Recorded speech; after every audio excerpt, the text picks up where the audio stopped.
I first heard about Craigslist in the aftermath of the attacks in 2001 because of a lot of information and photos were being posted there. The pictures and video people were uploading were just insane, and the actual first-hand eyewitness accounts being posted on Craigslist NYC was even crazier. Like, some people said how a man in a business suit ran past them, his tie was on fire but he didn't seem to notice, and another described the people emerging from the dust as like statues coming to life. That's what got me into the habit of logging on every day. And then after I ran out of new pictures to stare at or new accounts of the attack to read, I'd inevitably end up switching back to the Craigslist page of my hometown to browse the local listings. I was a regular visitor to the free section or the for sale listings because you could find some real gems on that thing. Then the fix-it and frugal posts in the discussion section could be pretty useful too, but the section that I found myself visiting daily without fail were the temporary jobs listings. There used to be some real easy ways of making money. You could get paid for taking part in studies or surveys about everything from binge eating to depression. And then one time, some big beauty company paid me to rub moisturizer all over my face and then just give my thoughts about it. There used to be a bunch of small home repair jobs too, which were a great way to make a quick $30 here and there. Some folks just needed to borrow a ladder and would pay $10 in gas money for me to drive over there so they could just change the damn battery on their smoke alarm and stop it from beeping every 30 seconds. But then you'd get your weirder temp job posts, and I remember seeing one that said, "Earn $100 by sending a text." The post said something like, "Totally legit, email below," but I was convinced it was a scam. I just couldn't figure out how. So, out of pure curiosity, I hit up the email address provided with a short but very polite inquiry. I received an email back pretty quickly, basically explaining that it was totally legit and I'd be wired money upon the text message's delivery. Still unconvinced, I just sort of humored the guy and asked what he wanted me to say. He then sent me the cell number that he wanted me to text, along with the exact wording that I should use, and it was just 3 words: I see you. And I chose not to reply. I just deleted the email thread, flagged the post, and went back to browsing. But I'd be lying if I said that I wasn't just a little freaked out. I later noticed that the post was gone, but back then, Craigslist only had a skeleton crew for a moderating team, so I'm honestly not sure if it was taken down because it got flagged so many times or because the job actually got completed. I guess it could have been nothing but a prank.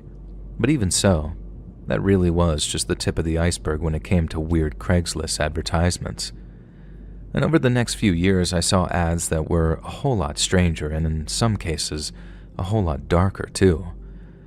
Once Craigslist started to hit its peak traffic, so sometime between 2004 and 2009, you'd see a lot more weird posts, but a lot of them were either jokes or the first stage of some elaborate prank.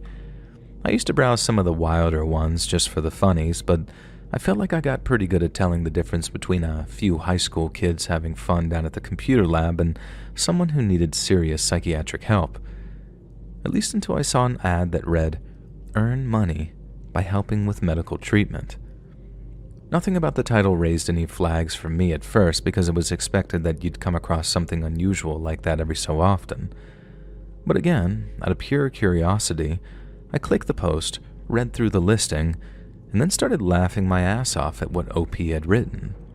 I can't remember exactly what it said, and I seriously wish that I'd taken a screenshot or some picture so I could tell you, but it was more or less something like this.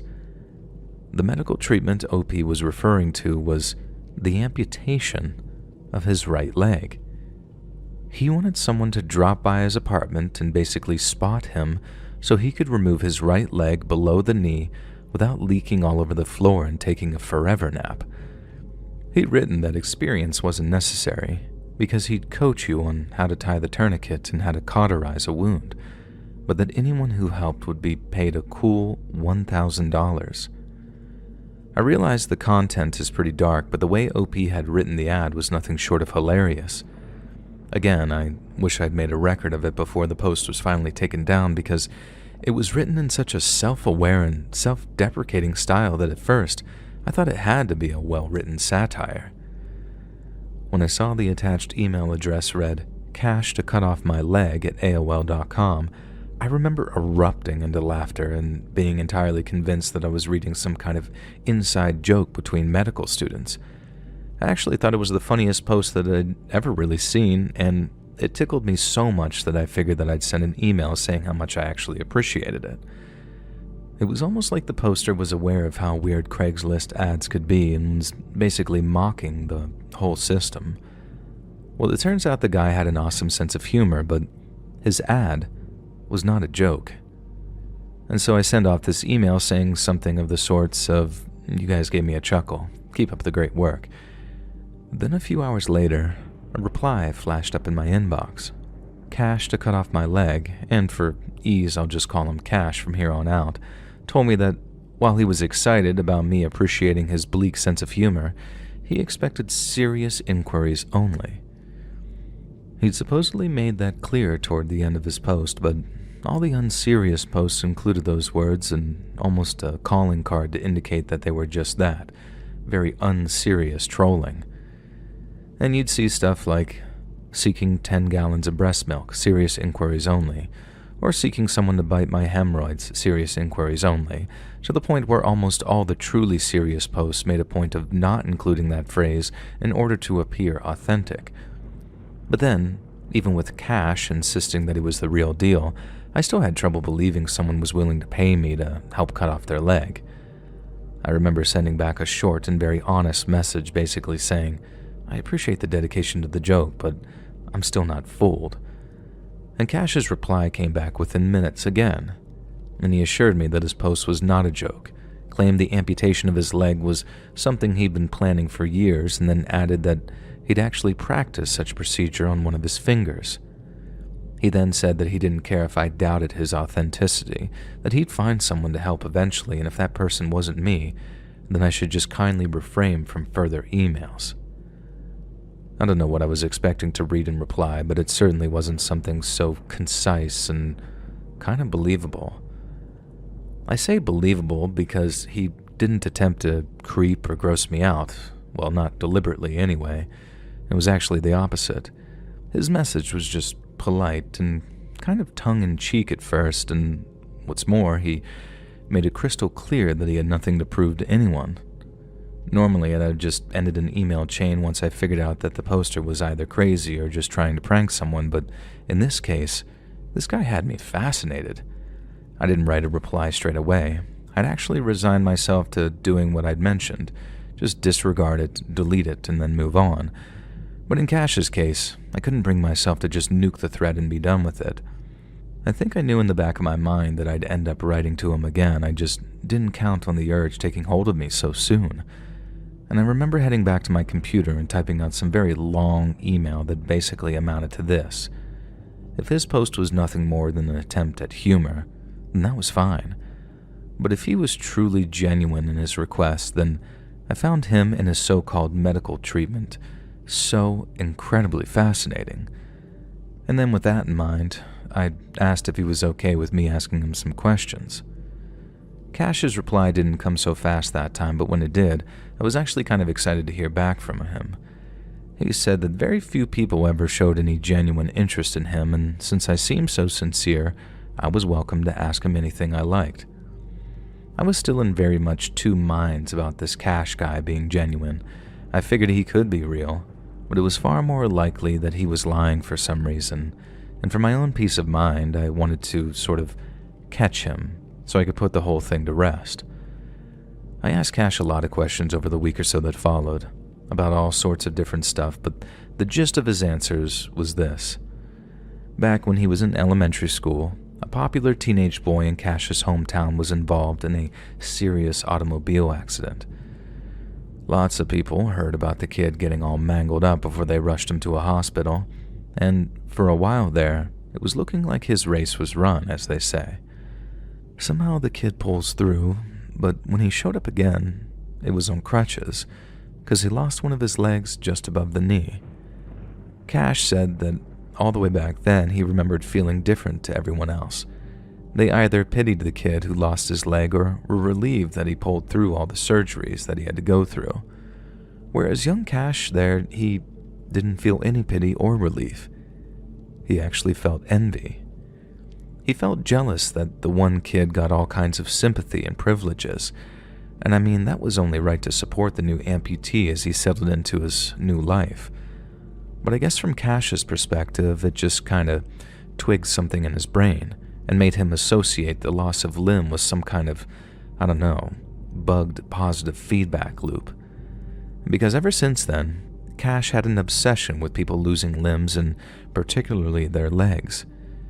It made for an incredibly intricate backstory and a disturbingly convincing one too, but I still wasn't convinced until Cash sent me a photographic evidence of what he called his auto amputation. Now, if you can cast your mind back, Cash mentioned something about performing an amputation on one of his fingers as a sort of dry run for his leg. Just like the car crash victim that he'd seen as a kid, he wanted his right leg amputated just above the knee, but he also knew how risky it'd be to try and pull off that kind of procedure at home, even with a spotter. And with that in mind, he wasn't about to jump onto the operating table with anyone, which was pretty understandable. But then, unable to resist myself while the topic of his finger amputation had been raised, I asked if I could see this photographic evidence. In his next reply, when Cash said, maybe some other time, my belief and disbelief ratio became seriously skewed, and from then on, I was mostly convinced Cash was lying to me. Then suddenly, right as I was on the verge of losing interest in someone I increasingly considered kind of a fraud, Cash sent me an email with 2 attachments, 1 photo and 1 video. Now the photo was nothing but a hand with a series of letters written on it. I had to squint and zoom in to see what the letters said because the picture was of very poor quality, but after a few seconds of pondering it, the words became very clear. It said, "Cash to cut off my leg," and underneath, the same date the email had been sent was written there too, kind of like a proof-of-life hostage photo. But then the thing which almost had me audibly gasping was when I noticed how the pinky finger was missing. And right then, 2 thoughts wrestled in my head. The first was that Cash could have lost his pinky in 100 different ways. Hell, he could have been some bored gator rancher down in Florida, spinning up some Yankee up north one hell of a yarn, as they say. But then, the other thought said something like, he knew you might think that, so he sent you a video of him doing it as proof. And I found myself almost hoping that that wouldn't be the case, that video would end up being sort of a live photograph to show the picture hadn't been photoshopped. But when I opened the file, I found it was exactly what I'd prayed it wasn't. A masked man was holding a pair of bolt cutters, and without going into too much gory detail, he used them to snip through his little finger just above the knuckle. I could barely watch, but I saw it, and the wound seemed like it was an exact match for the scar Cash displayed in the photo that he sent me. There could be no more doubt. This Cash guy was the real deal. But instead of satisfying my curiosity, I found myself insatiable and longed to know more about other amputation procedures Cash claimed to have been involved in. Cash was always careful to make himself as anonymous as possible, and he knew that the more he talked about things that he'd done and places he'd been, the more likely it was that I'd figure out his identity.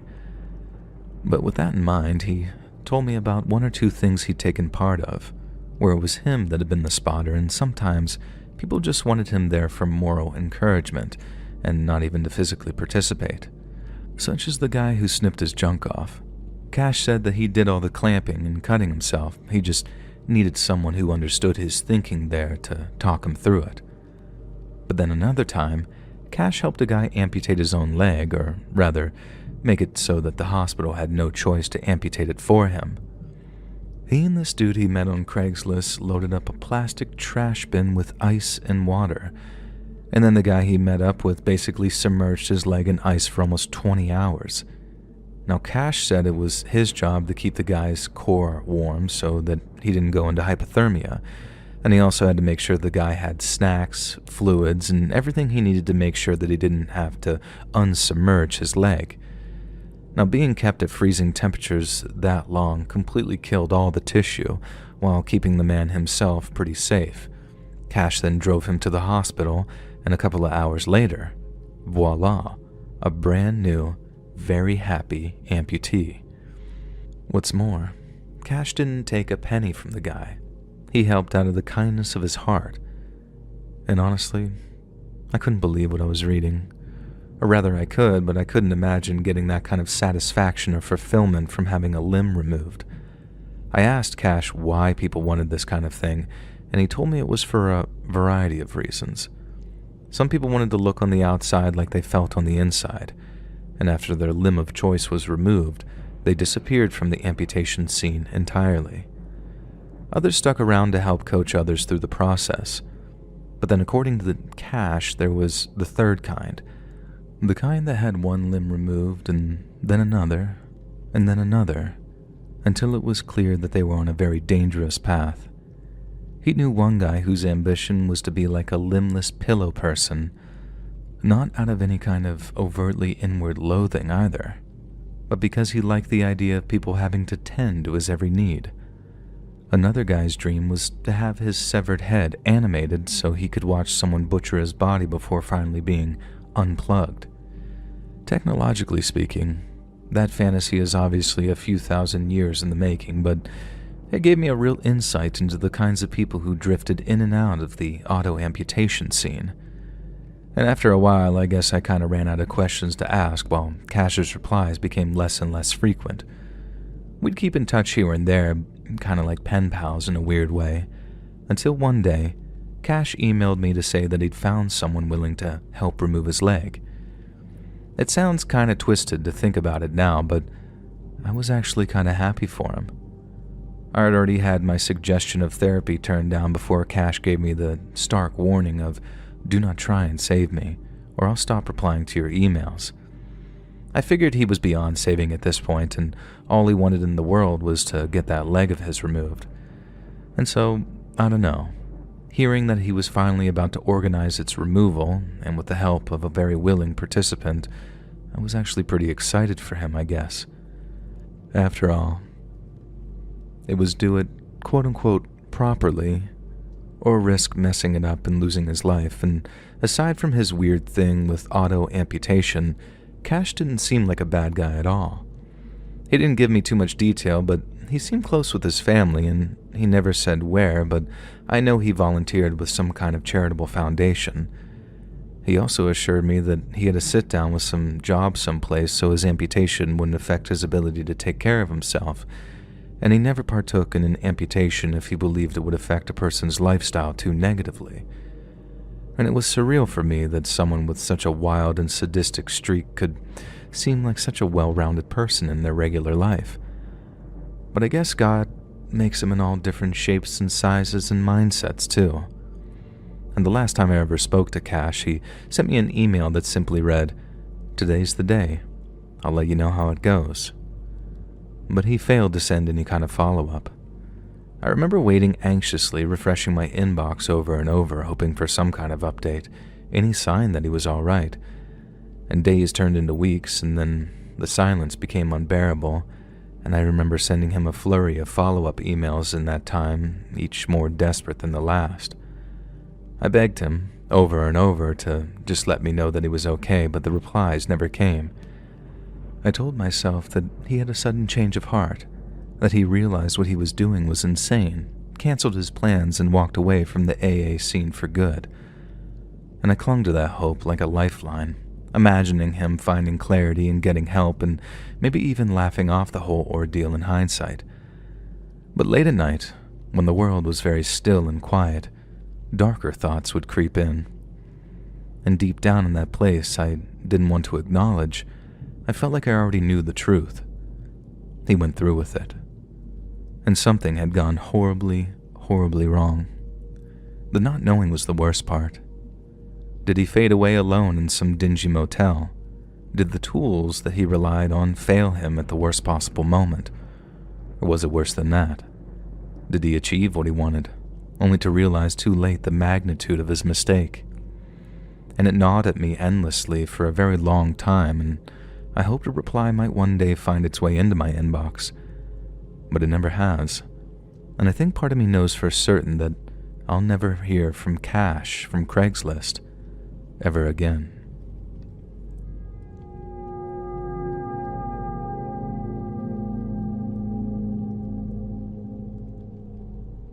Almost 20 years ago, I was about 6 months into living with my first serious boyfriend when I suggested that we adopt a puppy. I'd always wanted a dog, but I also knew it would be a great chance to see how ready for parenthood my boyfriend was. And so we adopted Oscar, a Jack Russell puppy, and after we both fell in love with him down at the pound. And from the moment we got him home, he became our very own tiny bundle of energy and mischief. With his bright eyes, perky ears, and playful demeanor, he kept us on our toes and filled each and every day with love, laughter, and reasonably small poops. But Oscar had a flaw, one big one, and while he adored my boyfriend and I, he despised the rats and mice that lived out back near our apartment building's dumpsters. We used to let him poop outside as part of his potty training, rewarding him with treats and petting him whenever he did so. But this one time, Oscar quite literally smelled a rat by the dumpsters, and since Jack Russells were basically bred to be little vermin killers, something in Oscar's genetic memory set him off the edge. He used to bark at the dumpsters every time we took him outside, and since our apartment was on the ground floor, that was a daily event. But if we thought that he went crazy over just the scent of rats, it was nothing compared to how he reacted when he actually saw one. After that, the back of our building became a war zone, and after Oscar chased a rat so hard that he tried jumping over a fence to pursue it, we knew that we couldn't risk taking him back there again. If he got over that fence, he'd be gone, and there'd be nothing between him and the highway, which, as you can imagine, wasn't a prospect that we wanted to entertain even for a second. Well, one day, the unthinkable happened. We woke up, and Oscar was gone.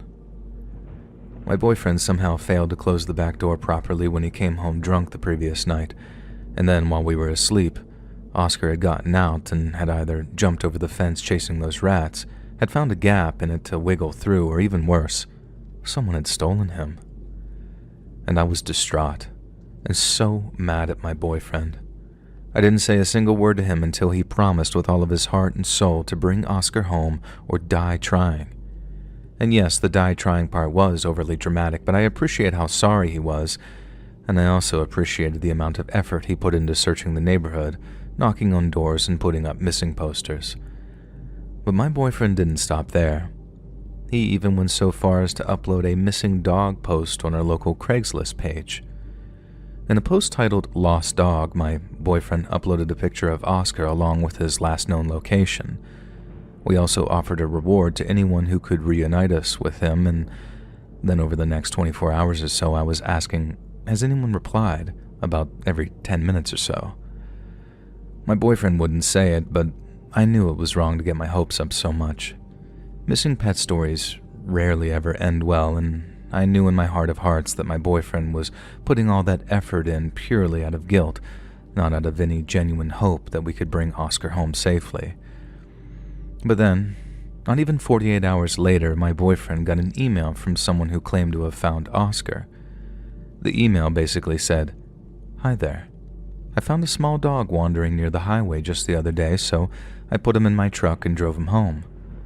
A friend then told me about a lost dog post that she'd spotted on Craigslist, and after checking it for myself, I realized that the dog I found was Oscar. He even responds to that name. The emailer left a phone number for us to call him on, then, after dialing it, my boyfriend and I were both ecstatic. The man on the other end of the phone sounded much older than us and had a very gruff voice, but he was also exceptionally friendly. He told us he'd be taking care of Oscar in our absence, feeding him cooked chicken and taking him for very careful walks using a leash that he'd made out of rope. Once I'd made a note of his address and promised the man that we'd swing by in the next few hours, I hung up and the relief just poured over me. I thanked my boyfriend for all he'd done and told him that he was completely and utterly forgiven for letting Oscar slip out the back door. I then told him pretty much everything the guy had told me, but when I was done, there were 2 points my boyfriend seemed very unsure of. The first was that the guy had mentioned keeping Oscar in his basement, and to me this didn't raise any red flags as the guy didn't know how far along Oscar was with his potty training and was probably keeping him in his basement to contain any sort of mess. And I remember my boyfriend saying something like, "Oscar's in his basement? Why? If he's taking him for regular walks, Oscar won't even try to go to the bathroom on his couch. Why would he keep him in the basement?" And I told him my own opinions on it and how that didn't bother me too much. But then the next thing that seemed to sort of dampen my boyfriend's excitement was the area of town that this guy said that he lived at. He said something such as, "That's not a great part of town. You shouldn't go alone." Now, I wasn't born and raised where we were living at the time, so I'd always defer to him when it came to local knowledge, and I was more than happy to go alone if it meant him not having to cancel plans, but in the end, he insisted. A few hours later, as we were driving towards the man's address, the streets became increasingly desolate. The houses were old and sagging, many with boarded-up windows and overgrown yards.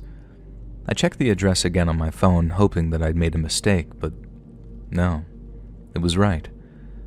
My boyfriend pulled the car up to the curb in front of this very dilapidated house. The paint was peeling, the lawn was a jungle of just weeds, and the porch light flickered weakly even though it was still daytime. A man stood in the doorway, waving at us. He looked ordinary enough, mid-40s, wearing a flannel shirt and jeans, but something about him felt very off. The man smiled, showing crooked teeth, and said Oscar was downstairs, and he motioned for us to come inside. The house looked even worse up close.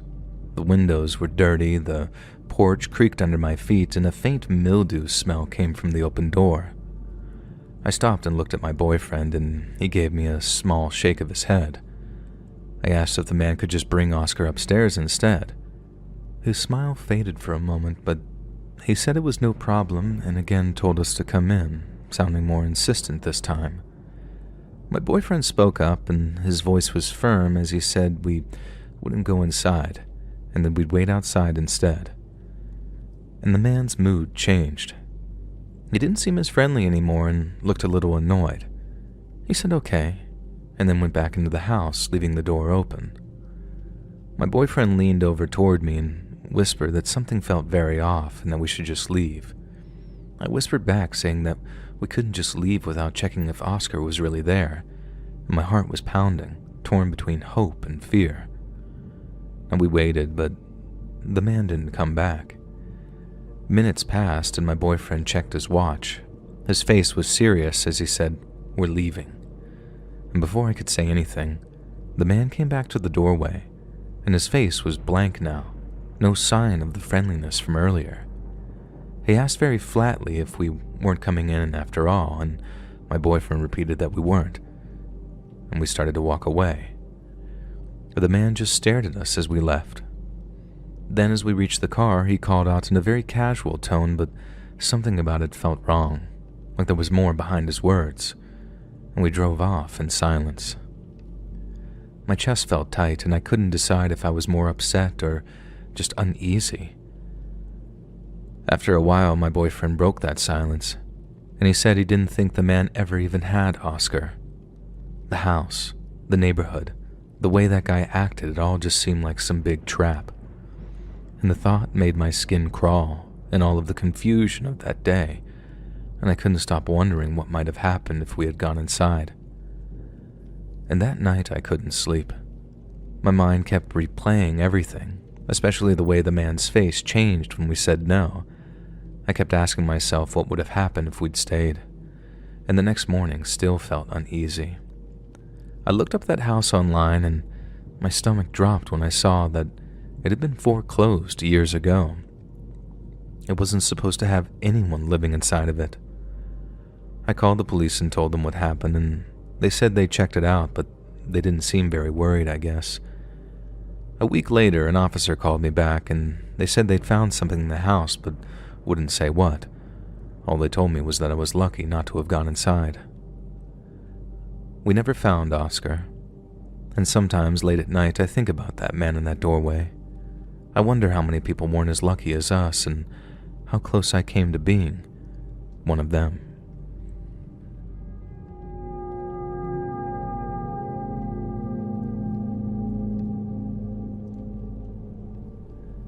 Back when I was younger, a little reckless and eager to find love, I thought it'd be a great idea to check out the personal section on Craigslist. Most of the ads I saw were either blatantly fake or downright creepy, but after scrolling for a while, one caught my eye. It was very short and straightforward. Looking for something casual, just broke up with my boyfriend, don't want anything serious, message me if you're interested. Something about it seemed genuine and the attached photo sealed the deal. And this girl was gorgeous, like sort of way out of my league, so I decided that I'd send her a message. She replied almost immediately and things moved fast, really fast, and within a few exchanges she was sending provocative pictures. And I really couldn't believe my luck, but something felt off, like it was way too good to be true. Now, half joking, I sent her a message, "If this is real, send me a picture with my name written on a piece of paper." And to my shock, she did, and that was really all the proof I needed to know that she was real. We kept talking, and she told me that she wasn't looking for anything serious, just a no-strings-attached hookup. Her ex had just moved out, and she wasn't ready for a relationship. She just wanted to have some fun. She then gave me her address and told me to come over. And to make sure everything was legit, I called her, and she answered on the first ring, and her voice was just as alluring as her photos. She said that she was at home, waiting for me. It all felt like a dream that I was going to wake up from at any second, but it wasn't. It was real. When I pulled up to that address, it was a quiet suburban neighborhood. The house looked normal, with a nearly trim lawn and a long driveway. I called her again to let her know that I was there. No answer. I tried again, and still nothing. I started to feel uneasy, but I was convincing myself that I was overthinking. Maybe she was just in the bathroom or had stepped away from her phone. Trying to shake off the nerves, I got out of the car and walked toward the house, and that's when I saw them. 2 men were standing in the window, staring me down as I walked up the driveway. They each looked extremely sketchy, like they'd stepped straight out of a police lineup, and one had a shaved head and a sort of scowl, while the other was very wiry, with tattoos covering his arms. And my blood immediately ran cold. Every instinct in my body screamed at me to get out of there. And without a second thought, I turned and sprinted back to my car. My heart pounded as I jumped in, locked the doors, and just sped off. My hands were shaking, and I couldn't stop glancing in the rearview mirror, half expecting to see them chasing after me.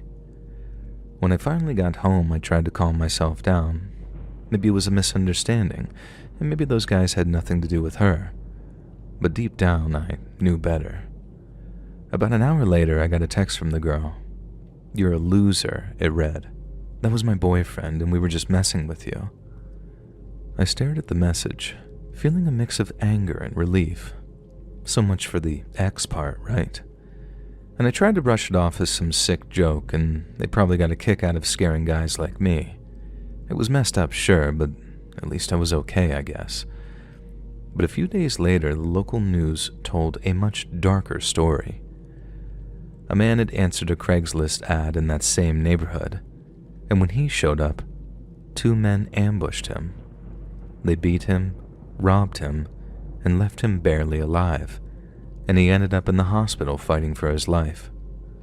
The police said it was a setup, and in the description of the house matched the one that I had been at, and a very cold chill ran down my spine. I couldn't stop thinking about how close I'd come to being their victim. If I hadn't noticed those guys in the window, I might not have made it out, and the thought haunted me for a while. These weren't just pranksters messing around. They were predators, willing to hurt someone for a quick payday. They lured me in with fake promises and a pretty face, and I'd almost fallen for it. Even now I can't shake the memory. The way those men stared at me, unblinking, as if I'd already been caught in their trap. And the relief that I felt when I drove away was replaced by a very sickening realization. I'd been extremely lucky. The man on the news wasn't so fortunate, and I can't help but wonder how many had fallen for that exact same trap.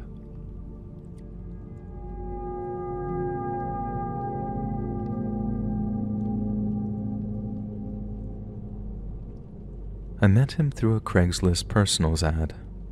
His posts weren't anything fancy, just kind of awkward and sweet, and it said something like, looking for someone to grab a drink with, laugh a little, and see where it goes. And it caught my attention because it felt real. And we started swapping emails, and he came off as funny and kind, maybe a little rough around the edges, but not really in a bad way. Then, after a week of chatting, we agreed to meet up in person. The bar was crowded, but we found a quiet corner to sit and talk, and right away, I noticed that he had this natural charm about him. He was funnier and way more engaging in person than I expected. He made me laugh, and the way he listened and responded made it feel like he'd be a great listener and maybe at some point in the future, a very attentive boyfriend. And as the night went on, he suggested heading to a nearby pool hall so we could continue enjoying one another's company. And I thought, why not? I had driven, so I offered to take him there. At the pool hall, we played a few games and the conversation kept flowing. He made me laugh, so much so that I almost forgot that we'd only just met. And then suddenly, his phone buzzed on the table and he looked at the screen and his face sort of dropped and then everything changed. "I need to tell you something," he said. And I froze, not really sure what was coming. "I'm a convicted felon, and I just got out of prison." And my mind started spinning. I didn't even have time to process that before he said, "And I have a girlfriend. I live with her, but it's not serious. I'm just staying there until I get back on my feet." And I was completely blindsided. This man who had been charming and funny all evening had just thrown all of this at me like it was no big deal. Then he added one more thing. "She just texted me. She walked into the bar earlier and saw us together, and she knows I'm with you." In that moment, I knew the date was over. I wanted to get out of there, but I'd driven us, and I didn't feel right just leaving him stranded. I told him that I'd take him back to his car, but the vibe on the drive was completely tense and uncomfortable. And as we drove, the alcohol must have really hit him because he started crying. Just quiet tears at first, but then it turned into full-on sobbing. He kept apologizing over and over, saying how much he regretted everything, and I didn't know what to say. And then out of nowhere, he reached for the car door handle. And a panic rose up inside of me, and I yelled, "We're on the goddamn highway!" And he didn't seem to care. He was crying so hard, and it was like he wasn't even hearing me. And I hit the child locks as fast as I could. I yelled at him, trying to stay calm, but inside I was terrified. I didn't know what he was going to do next. The rest of the drive felt like it took forever, and he kept mumbling and crying, and I just focused on getting us back to the bar as fast as possible. When we finally got there, I let him out and watched him stumble to his car, and as soon as he was out of sight, I just drove away as fast as I could. I thought that was the end of it, but a few days later I got a message from an unknown number. It was his girlfriend, and my stomach dropped. She sent pictures of her face, bruised and swollen with a split lip, and she told me he'd beaten her up after our date.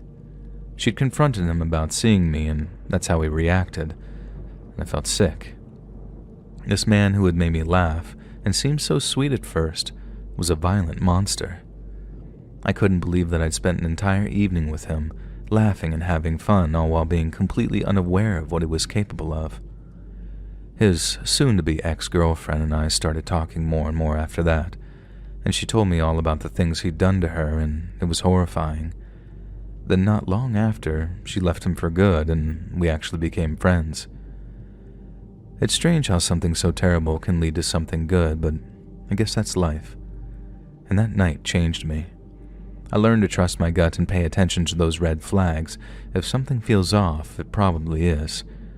And looking back, I can't believe how close I came to being another one of his victims, and it serves as a reminder to be careful and to never underestimate what someone is capable of.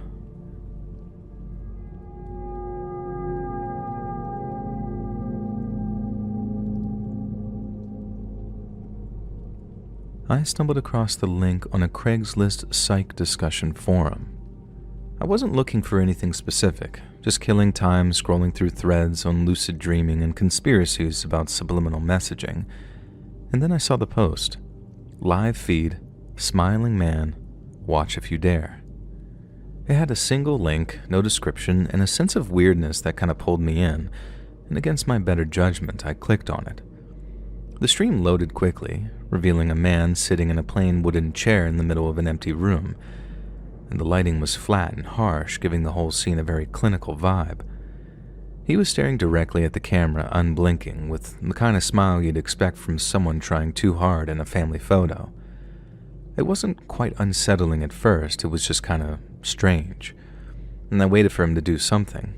A wave, a twitch, a shift in his seat, anything, but he didn't.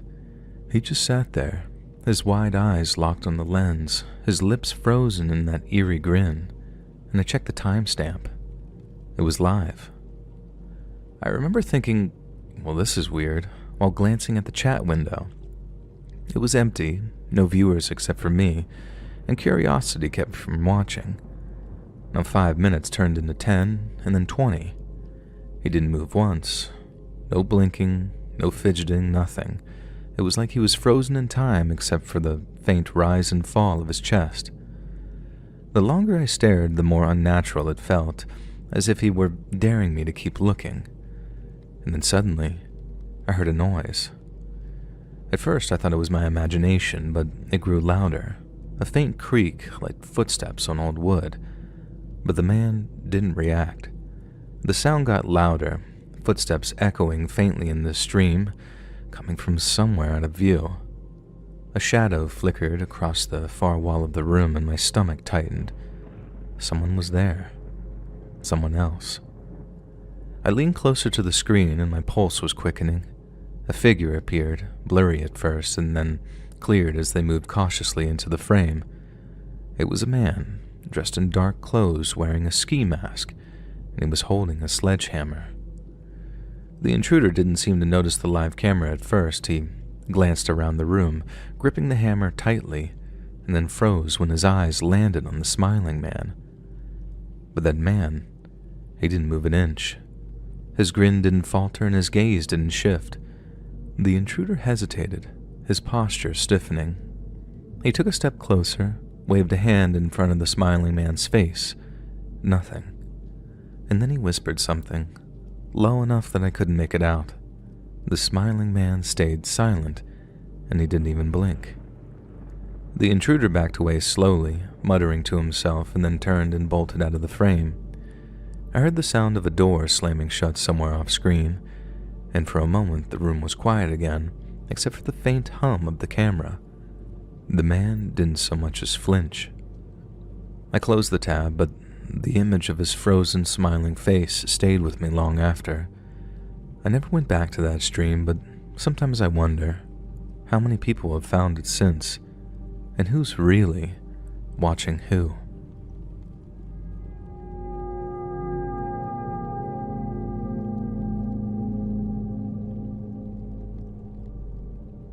I remember being 8 years old and my dad bringing home our first home computer.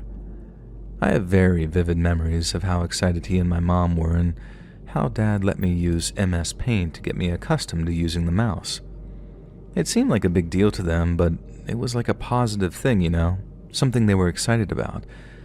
But then when we finally got hooked up to the internet, that was a big deal in a whole different kind of way. My dad treated the computer like it was a gift from the gods and the key to the 21st century, which I guess in many ways it was, kind of. But he treated the internet like it was a loaded gun. I later learned that an uncle had warned my mom about how the internet was full of very dark stuff that had warped my young mind. And while I'd say that that statement had a whiff of hyperbole about it, I can't say it's completely false either.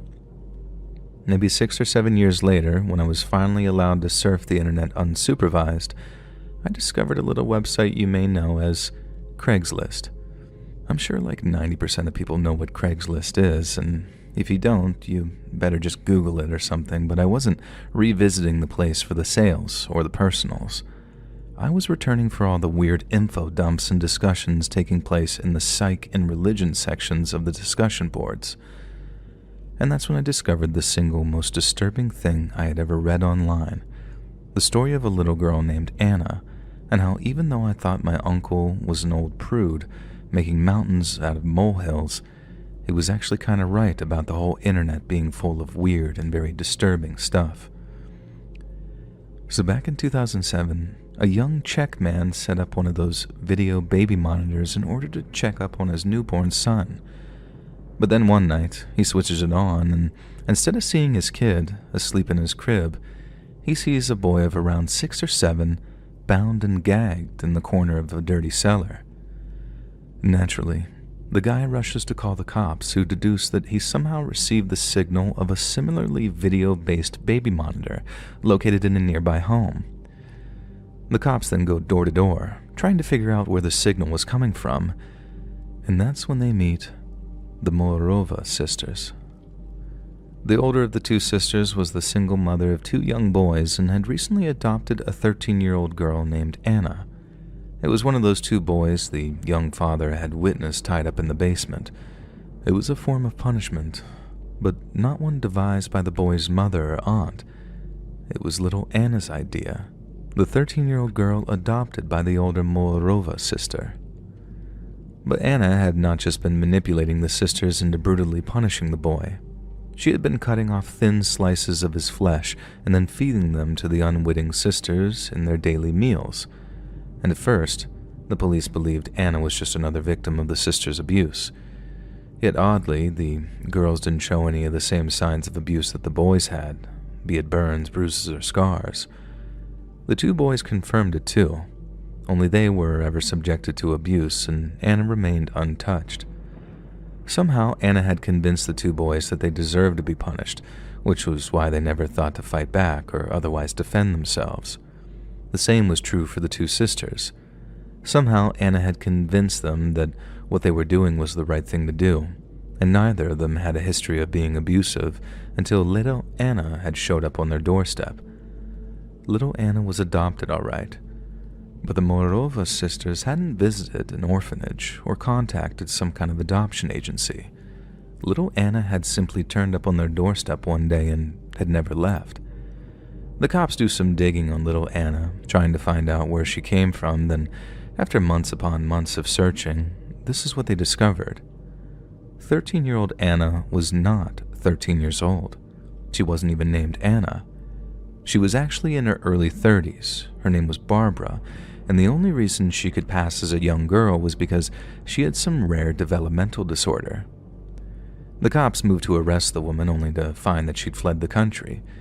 But thanks to them being able to circulate recent photos of her, she was quickly tracked down and then brought back to the Czech Republic to face justice.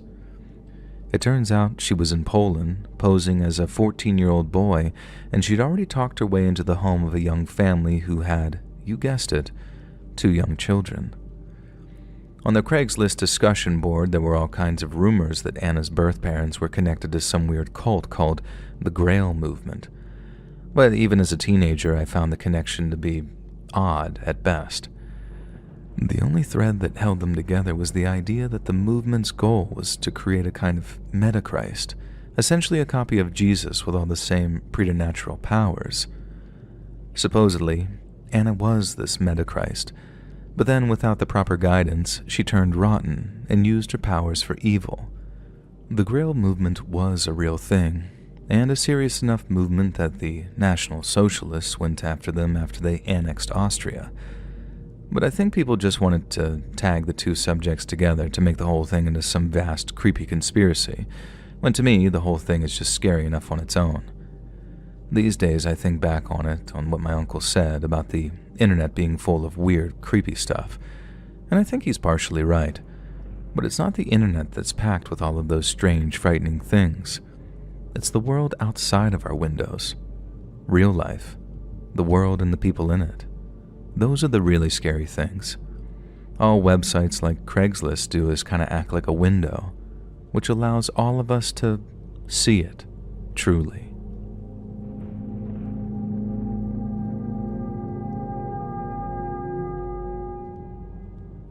Way back before I moved out of my parents' place, my little cousin spilled Mountain Dew all over my PlayStation and just totally fried the thing. A few hours later, I was scrolling my local Craigslist when, bingo, I see a PS3 for sale for $100. The post said it was in good condition, and the seller claimed that he needed the money urgently. It seemed too good to be true, but since it was the holidays and everywhere was mostly snowed in, I was bored out of my mind and I was desperate. I texted the number listed, and the seller replied quickly, suggesting that we meet in the parking lot of a closed-down Kmart on the edge of town. He insisted on cash and stressed the need for a quick transaction because he didn't want to be sitting in his car freezing his butt off. I felt uneasy. I told myself that I'd be careful. As long as I saw the PlayStation 3 before handing over the money, I figured I'd be fine. When I pulled into the lot, it was completely empty, aside from the dark car parked at the far end, and a man in a hoodie leaned against the driver's door. He raised a hand in acknowledgement as I approached, and then asked if I had the cash. His tone was casual, almost bored, so it didn't raise any red flags at all for me. I nodded, and then he motioned toward the backseat of his car, saying the PlayStation 3 was there and inviting me to check it out. I stepped out of my car, walked towards his, and then opened the back door. Inside was a box, but something was off. It wasn't sealed, and when I lifted the lid, it wasn't a PlayStation 3. Instead, it was an old, dusty console that looked like it hadn't worked in years. And before I could react, I sensed the guy stepping closer behind me. Then out of nowhere, he pulls a gun from his waistband and tells me to hand over the cash, or I'm dead. The whole time his voice was low and controlled, and he didn't sound remotely nervous. But I felt like I was about to piss my pants as I reached for the envelope in my pocket. As I turned to hand it over, I caught sight of another person in the driver's seat of his car, crouched low and watching very intently. This wasn't just a bad deal. It was a straight-up setup. And when that hit me, it hit me like a punch in the face. I had this gut feeling that they weren't about to let me leave and that the guy's next command was going to be for me to get into his car. Instead of just handing over the money and staying put, I tossed the envelope into the car, then instinctually just bailed. I threw the cash in the hopes they'd be happy with their $100, but then, looking back on it, who robbed someone for just $100? They didn't want the money. They wanted me. And from what they did next, I'm not sure if they cared if I was dead or alive. The first gunshot cracked the air behind me, and then the asphalt kicked up near my feet. I didn't waste a second. I dove from my car, fumbling with my door handle until a second shot followed, louder and sharper and shattering my rear window. I finally got the door closed, started the engine, and then just stomped on the gas, tires screeching as I peeled out of the parking lot as fast as I could. My hands were shaking so bad I could barely hold the wheel. When I finally made it home, I locked all the doors and sat in the dark for hours, trying to shake off the shock. The shattered glass in my back seat was a grim reminder of just how close I'd come to something far worse, a near miss that could have ended much differently. Hey friends, thanks for listening. Click that notification bell to be alerted of all future narrations. I release new videos every Monday and Thursday at 9 p.m. Eastern Time, and there are super fun live streams every Sunday and Wednesday nights. I'd love to see you there. If you got a story, be sure to submit them over at my email, letsreadsubmissions@gmail.com, and maybe even hear your story featured on the next video. And if you want to support me even more, grab early access to all future narrations and bonus content over on Patreon, or click that big join button to hear about the extra perks for members of the channel. And check out the Let's Read podcast, where you can hear all of these stories in big compilations located anywhere you listen to podcasts. All links in the description below. Thanks so much, friends. And remember, be gentle I'm a rental.